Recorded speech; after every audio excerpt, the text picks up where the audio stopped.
Assalamualaikum warahmatullahi wabarakatuh. Hai teman-teman semua, kembali lagi di Tengku Ridwan Channel. Kali ini kita akan membahas sebuah kisah dari sahabat Rasulullah SAW yang bernama Uwaimir bin Zaid bin Qais Al-Ansari Al-Khazraji. Nah, beliau ini dikenal dengan Abu Darda. Seperti video kita sebelumnya yang menceritakan tentang kisah sahabat Rasulullah SAW Salman Al-Farisi. Nah, ini adalah sahabat beliau yang pada saat melamar waktu itu, yaitu Abu Darda. Nama aslinya Uwaimir. Nah, beliau ini adalah salah seorang sahabat yang memeluk Islam dari kaum Ansor yang akhir ataupun ujung ya, atau kaum Ansor yang akhir-akhir masuk Islamnya gitu. Jadi beliau ini adalah salah satu yang terakhir masuk Islam dari kaum Ansor dan sukunya Al-Khazraji. Beliau mempunyai saudara, ada yang bilang saudara, ada yang menyatakan ini adalah teman dekat, tapi ini saudara gitu ya, yang bernama Abdullah bin Rawahah. Siapa beliau? Beliau adalah salah seorang yang syahid bersama Sayyidina Ja'far bin Abi Thalib di perang melawan Romawi pada saat itu, yang ada 3 panglima gugur dan digantikan oleh Khalid bin Walid, dan salah satunya adalah Abdullah bin Rawahah, saudara daripada Abu Darda ini. Nah, kisahnya bagaimana Abu Darda bisa masuk Islam ya. Jadi Abu Darda ini terkenal yaitu penyembah berhala yang taat. Jadi beliau ini bangun pagi memakaikan baju yang bagus untuk berhala-berhalanya dan memberikan minyak wangi atau wangi-wangian yang paling terbaik pada masa itu untuk berhalanya, dan ketika siang dia baru berniaga, berdagang begitu. Jadi sering sekali saudaranya ini Abdullah bin Rawahah mendiskusikan, mengajak beliau untuk memeluk Islam, tetapi selalu ditolak. Tetapi Abu Darda ini itu begitu sangat menyayangi saudaranya ini gitu kan. Jadi setelah selesai perang Badar, itu ada rombongan umat muslim pulang kan. Beliau menanyakan kepada salah seorang yang ditemuinya, bagaimana kabar Abdullah bin Rawahah? Dia bilang, wah, dia luar biasa dan dia sangat berperan dalam kemenangan di perang Badar ini. Oh iya, syukur. Dia sampai ditanyanya gitu, walaupun dia nggak mau memeluk Islam, tapi hubungan dia dengan Abdullah bin Rawahah masih baik. Jadi ujung ceritanya Abdullah bin Rawahah ini seperti bisa dibilang bosan ataupun menyerah ya, membujuk dia. Masuk dia ke rumah si Abu Darda ketika Abu Darda ini sedang berniaga, disikatnya semua. Berhala Abu Darda itu hancur berkeping-keping. Baliklah dia, Abdullah bin Rawahah. Jadi pulang Abu Darda dari perniagaannya, pulang kan. Dia masuk rumah dan mendapati berhalanya itu sudah hancur berkeping-keping. Awalnya dia sangat marah.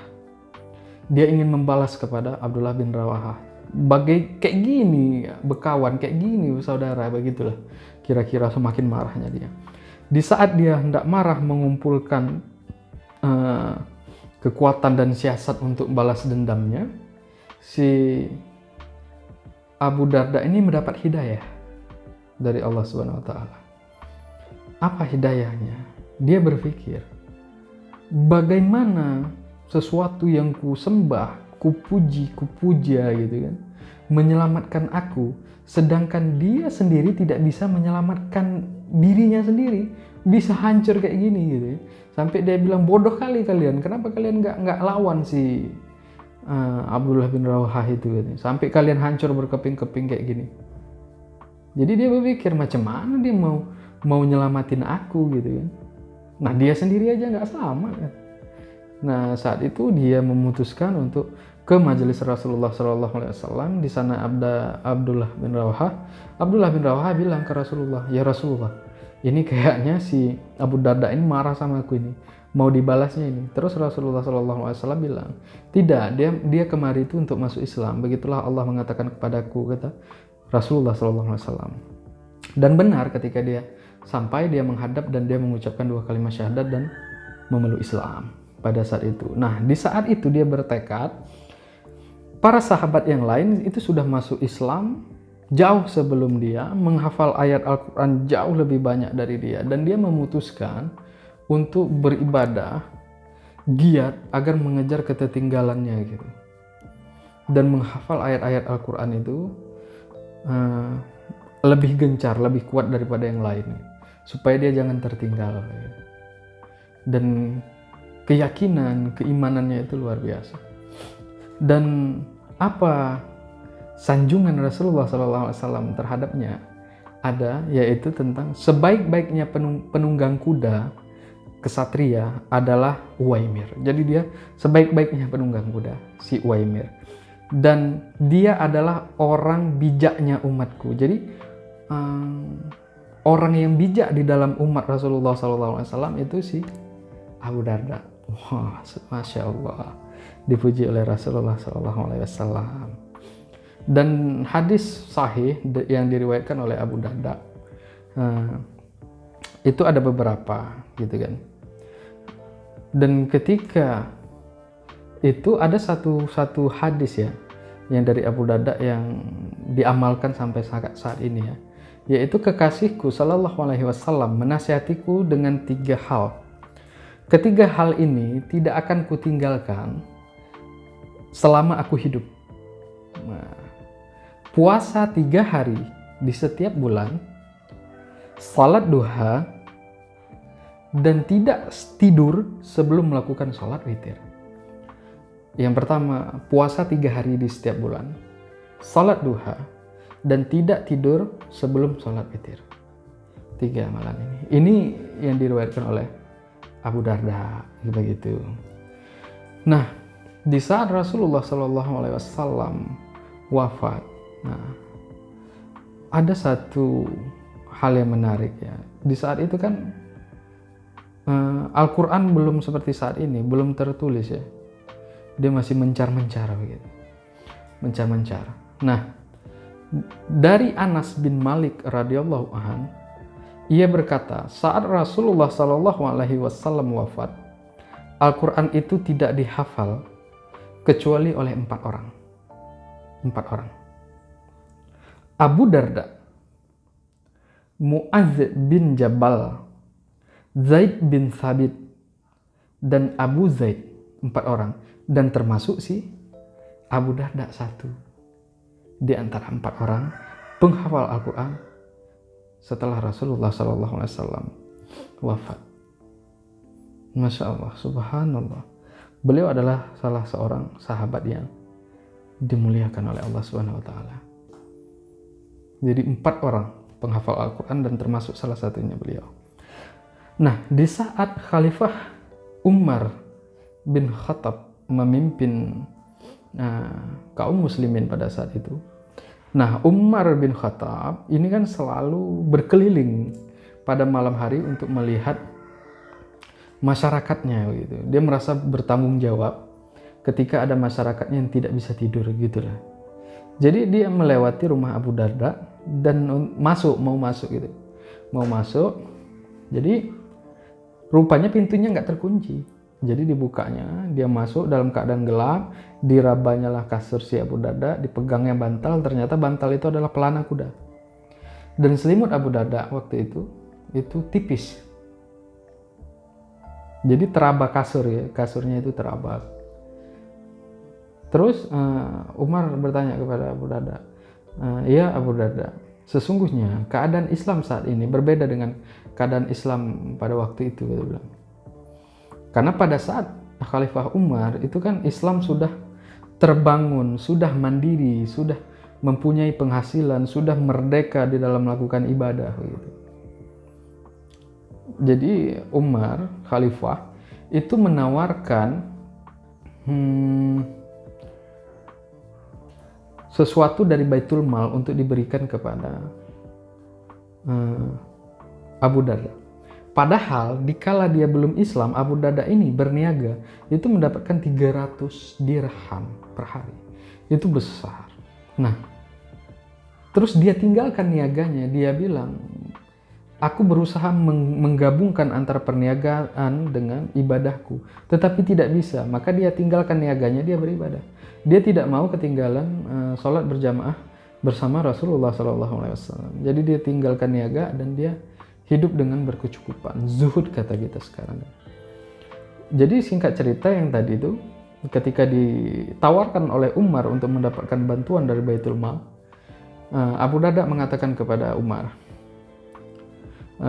pada saat itu, wahai Umar, ingatkah engkau hadis Rasulullah SAW? Umar bilang, hadis yang mana? Habis itu dia sebutkan, hendaknya perbekalan kalian di dunia ini seperti bekalnya para musafir. Jadi hendaknya perbekalan kalian di dunia ini seperti bekalnya para musafir. Cukup. Itu intinya. Kalau kita melakukan perjalanan, bekal yang kita bawa nggak mungkin untuk setahun. Ya pasti untuk perjalanan itu. Kalau perjalanan itu sehari, ya sehari bekalnya. Gitu. Nggak mungkin untuk perjalanan sehari kita bawa bekalnya 2 tahun. Begitulah yang dilakukan oleh Abu Darda. Dan di saat mendengar itu, Umar dan Abu Darda menangis sampai pagi. Gitu. Nah, apa yang mereka tangisi sebenarnya bukan keadaannya, tapi kerinduan mereka terhadap Rasulullah Sallallahu Alaihi Wasallam. Dan di zaman Khalifah Utsman, beliau diangkat menjadi hakim di Syam ataupun Damaskus pada saat ini. Syam, Damaskus pada saat ini. Karena kebijakannya begitu. Jadi pernah beliau melihat ada beberapa orang sedang memukuli dan mencela satu orang begitu. Terus dia hampiri, apa yang kalian lakukan? Terus pemuda-pemuda ini bilang, sesungguhnya dia ini telah melakukan perbuatan dosa besar. Terus Abu Darda bilang, bila temanmu ini sedang jatuh ke dalam sumur, apakah kalian semua membantunya? Terus teman-temannya bilang, iya kami akan membantunya, mengangkatnya dari sumur. Terus dibilang sama Abu Darda, nah dia melakukan sebuah dosa besar. Yang aku benci adalah dosanya. Dosa besar yang dia lakukan, tapi bukan orangnya. Selamatkan dia, agar dia tidak kembali melakukan dosa besar itu. Tapi jangan benci orangnya. Karena orangnya bisa bertaubat dan berubah. Itu yang dikatakan oleh Abu Darda. Masya Allah. Gitu kan. Nah, apa sih quote kalau kita sekarang, ataupun kata-kata bijak, kata-kata mutiara yang lahir daripada Abu Darda? Ini menarik ini. Simak baik-baik teman-teman. Nah, apa itu? Seandainya seseorang lari dari rezekinya, sebagaimana dia lari dari mautnya, dari kematiannya, pasti rezeki tersebut tetap mendapatkannya. Sebagaimana kematian tetap akan mendapatkannya. Jadi, rezeki itu bagi Abu Darda itu seperti maut. Kemanapun kalian sembunyi, kalau udah rezeki, nggak ada yang bisa menghalangi, dapat di kalian. Begitu juga dengan kematian. Dimanapun kalian bersembunyi, ketika itu sudah masanya, sudah waktunya, maka kalian akan menghadap. Begitu kata Abu Darda. Jadi berusaha, ya usaha saja gitu. Tapi jangan meyakini dengan usaha kalian akan mendapatkannya. Tidak. Karena yang kalian dapatkan itu murni dari pemberian Allah Subhanahu wa Ta'ala. Tetapi usaha yang kalian lakukan itu adalah syariatnya. Begitu. Jadi kalian masuk surga bukan karena ibadah kalian, tapi karena ridha Allah Subhanahu wa Ta'ala. Tetapi kalau kalian nggak beribadah, bagaimana Allah ridha? Begitulah. Itu yang dikatakan Abu Darda. Dan apalagi Abu Darda juga mengatakan, siapa yang banyak ucapannya, banyak pula bohongnya. Siapa yang banyak bersumpah, banyak pula dosanya. Siapa yang banyak berdebat, maka tak selamat agamanya. Jelas. Semakin banyak ngomong, semakin banyak bohong. Gitu kan? Semakin banyak bersumpah, semakin banyak berdosa. Bila berdebat, nggak selamat agama. Jadi, mengapa berdebat tidak selamat dengan agama? Karena yang kita perdebatkan bukan untuk mencari kebenaran, tapi untuk mempertahankan kebenaran yang menurut kita itu benar. Padahal itu belum tentu kebenaran mutlak dan belum tentu bisa diterima oleh sahabat-sahabat yang lain. Kita berdebat hanya untuk mempertahankan nama baik dan ego, harga diri yang sebenarnya itu tidak berharga sama sekali. Banyak seperti saya sendiri misalnya. Dulu saya sering mengkomplain seseorang yang tidak sesuai menurut saya. Saya komplain, saya kritik, saya kritiki gitu kan. Saya sindir gitu. Wah ini begini, saya sindir gitu kan. Dan ketika saya disindir,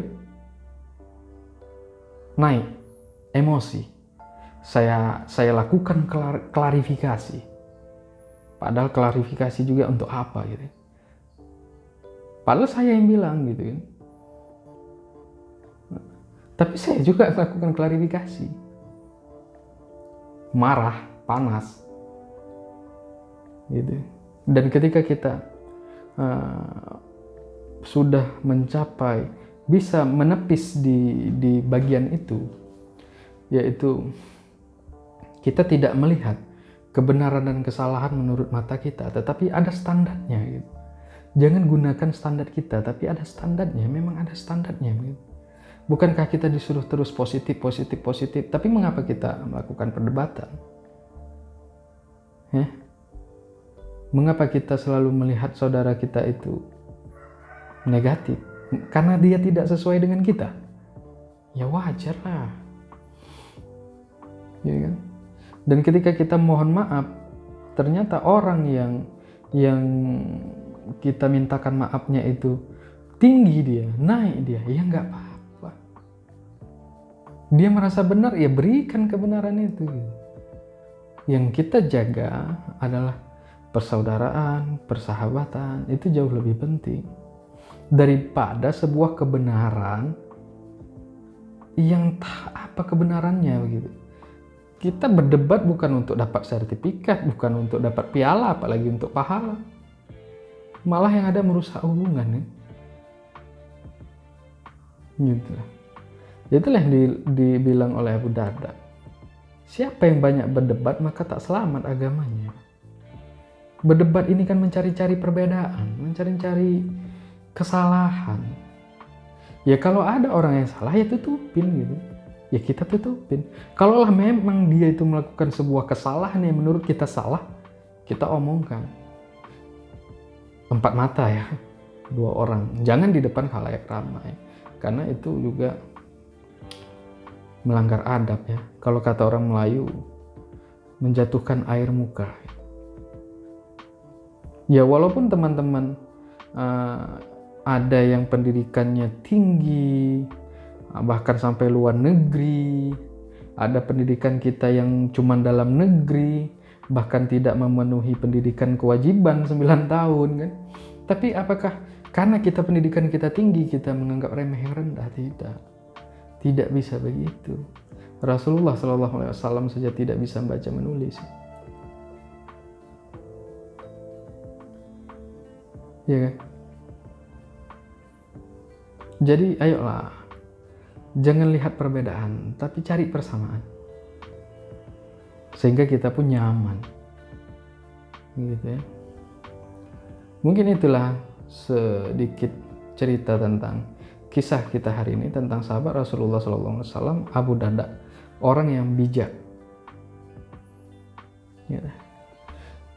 Dan saya selaku pribadi, apabila ada kata-kata dari saya yang kurang berkenan ataupun salah, saya mohon maaf dan mohon diluruskan di komen di bawah. Dan bagi teman-teman yang baru subscribe, saya ucapkan terima kasih. Dan bagi teman-teman yang lain, mohon di subscribe dan di like serta komen. video ini untuk membangun channel ini ke depannya untuk menjadi lebih baik. Dan terima kasih saya ucapkan.